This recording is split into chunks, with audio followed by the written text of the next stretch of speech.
Morning friends. आप लोगों के सामने आज पार्ट्स ऑफ स्पीच का पोस्टमार्टम करने वाले हैं।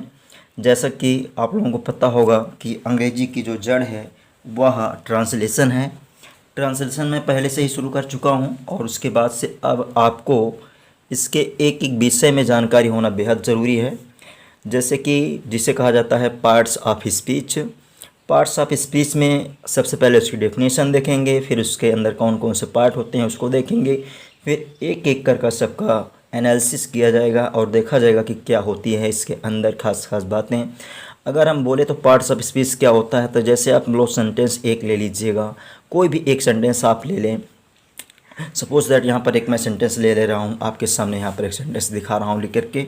जैसे यहाँ पर लिख दिया गया he is working, he is working in the field. Friends यहाँ पर देख लीजिएगा, ये सेंटेंस है। अगर हम कहें ये सेंटेंस का जब एनालिसिस कर डालोगे, पहले इसको तोड़ो, एक एक टुकड़े में तोड़ो। अगर जो लड़का टुकड़े में तोड़ने में सक्षम हो जाएगा उसी को इंग्लिश आएगी, और वरना इंग्लिश नहीं आएगी। तो सबसे पहले इसको तोड़ेंगे।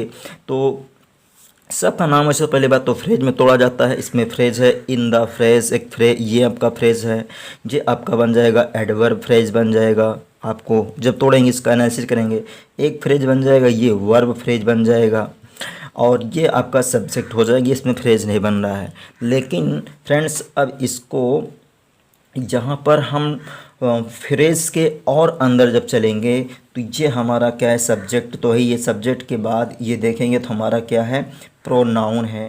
प्रोनाउन के बाद ये क्या है, हमारा एच बी है, हेल्पिंग वर्ब है। और ये क्या है, हमारा मेन बी है, मेन वर्ब है। ये है प्रीपोजिशन है। और ये क्या है, आर्टिकल है। और ये क्या है, फील्ड क्या है। अब यहाँ पर देखेंगे तो कॉमन नाउन हो जाएगा। तो ये बात यहाँ पर सबका मैंने क्या कर दिया, पोस्टमार्टम हो गया कि नहीं हो गया, एकदम स्पष्ट से देखिए सबका पोस्टमार्टम। ऐसा जब तक आप नहीं कर पाएंगे तब तक समझिए कि आपकी अंग्रेज़ी अधूरी है। तो चलिए आज आप लोगों को एसएससी सीटेट वगैरह जितनी भी तैयारियां होती हैं सबकी स्टार्टिंग शुरू कर दी गई है। और आपको ये बताने हुए सबसे पहले आपको पार्ट्स ऑफ स्पीच के बारे में देखें, जिसकी हिंदी लिखी पार्ट्स ऑफ स्पीच। हिंदी इसकी है शब्द भेद। डिफिनीशन लिखा गया है, कैसे डिफिनीशन देखिएगा। In English language the words have been divided into 8 parts according to their uses and function, that is called parts of speech. इसका हिंदी में अर्थ किया गया है परिभाषा में, अंग्रेजी भाषा में शब्दों के कार्य एवं प्रयोग के अनुसार 8 भागों में बांटा गया है। इसी को शब्द भेद कहते हैं। तो जैसे प्रयोग एवं कार्य के अनुसार आपको एग्जाम्पल में यहाँ पर दिया भी गया है। और जो 8 की संख्या है वो क्या है, द नाउन, उसके बाद द प्रोनाउन, द एडजेक्टिव, सबकी हिंदी भी साथ में लिखी हुई है। संज्ञा और सर्वनाम विशेषण है, ये संज्ञा है। और यहाँ पर ये सर्वनाम है, यहाँ पर ये हो जाएगा द वर्ब क्रिया हो गया, द एडवर्ब क्रिया विशेषण हो गया। उसके बाद द प्रीपोजिशन संबंध सूचक अव्यय हो गया है। द कंजंक्शन यहाँ पर संयोजक हो गया। द इंटरजेक्शन का हिंदी होता है विस्मय बोधक।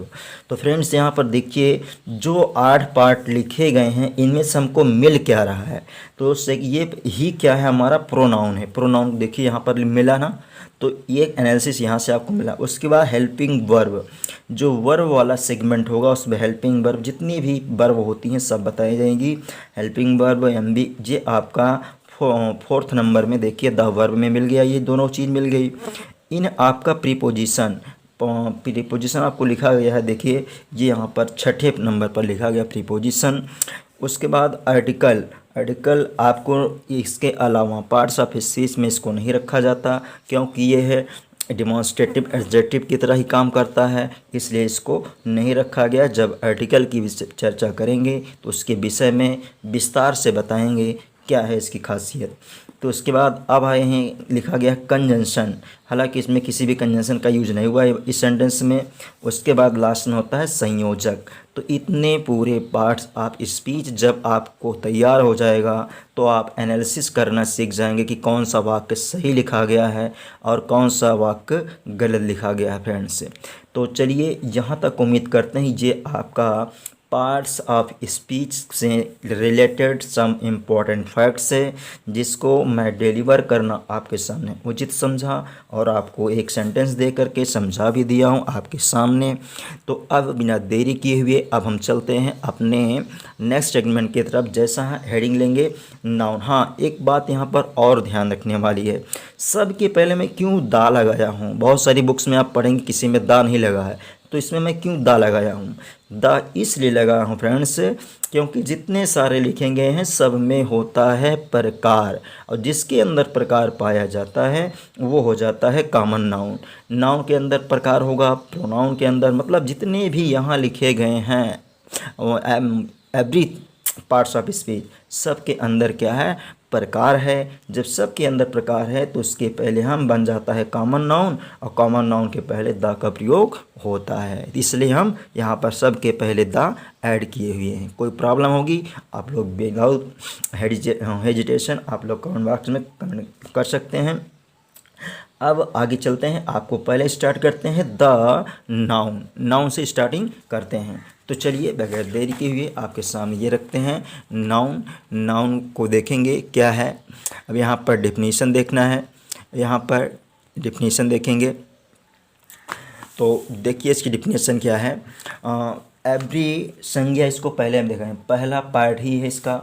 देखें एवरी वर्ड इज़ नाउन। अब यहाँ पर देखें प्रत्येक शब्द, प्रत्येक, उसके बाद यहाँ पर लिखा गया है प्रत्येक शब्द, प्रत्येक शब्द संज्ञा है। अब गाइज यहाँ पर देखें, अब आप नाउन की जो डिफिनेशन बहुत सारी पढ़े होंगे, लेकिन यहाँ पर नाउन की डिफिनेशन आप लोग यही पढ़े होंगे, noun is the name of any place person और थिंग, यही नाउन का परिभाषा पढ़े होंगे। लेकिन मैं कितना छोटा कर दिया, एवरी वर्ड इज़ नाउन, और इस डेफिनेशन को चैलेंज किया जाता है कि कोई गलत नहीं कर सकता, क्योंकि आपको विथ एग्जाम्पल आपको समझाने वाले हैं। सपोज दैट जब थॉमस अल्वा एडिसन ने क्या किया, जब थॉमस अल्वा एडिसन ने पहले बात तो बल्ब का आविष्कार करने को सोचा, तो पहले उसके माइंड में बताइए कि वस्तु आई कि शब्द आया। पहले क्या सोचा, वस्तु तो आई होगी, लेकिन उसके पहले उन्होंने वस्तु को किस नाम से पुकारा होगा, अपने मन में सोचा होगा कि मैं क्या बनाने जा रहा हूँ। तो उसके माइंड में आया होगा कि मैं क्या बनाने जा रहा हूँ, बल्ब का आविष्कार करने जा रहा हूँ। पहले अभी आविष्कार नहीं कर पाया, लेकिन उसके पहले किसकी उत्पत्ति हो चुकी है, शब्द की उत्पत्ति हो चुकी है। शब्द की उत्पत्ति, और शब्द वो कौन सा है, बल्ब है। तो उस वस्तु को खोजने से पहले ही उसके माइंड में कौन सी बात आ गई है, वर्ड आ गई है। तो वर्ड जो है वो हमारा ये था, बल्ब था। तो बहुत ध्यान से सुनिएगा। तो वस्तु को खोजने से पहले ही शब्द माइंड में आ जाता है, और जो शब्द आएगा वो पांचों प्रकार के नाउन में किसी न किसी प्रकार से होगा। इसीलिए यहाँ पर शॉर्ट में कर दिया गया है एवरी वर्ड इज़ नाउन।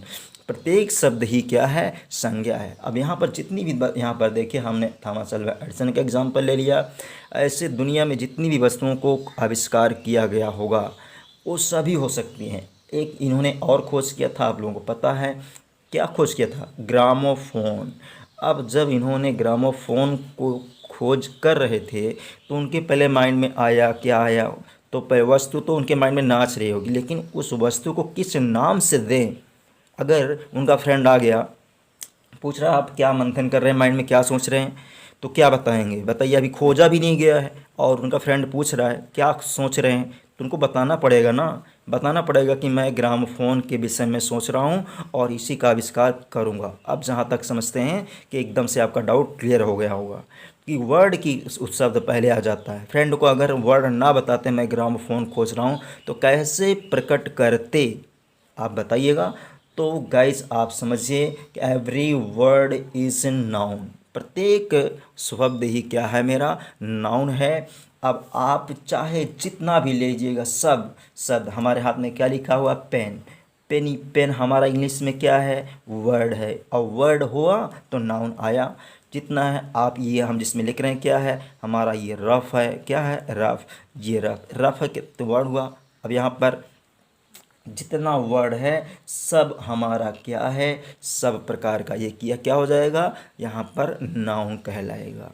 तो गाइस समझते हैं आपको ये डिफिनीशन नाउन की समझ में आ गई होगी। अब इसके बाद से जो अगला टॉपिक होगा कि kinds of noun, kinds of noun से लेकर के आपकी यात्रा शुरू करेंगे। आज की क्लास में बस इतना ही। आगे वीडियो देखने के लिए लगातार यूट्यूब चैनल पर बने रहिए। Thank you so much for watching my video. जय हिंद, जय भारत।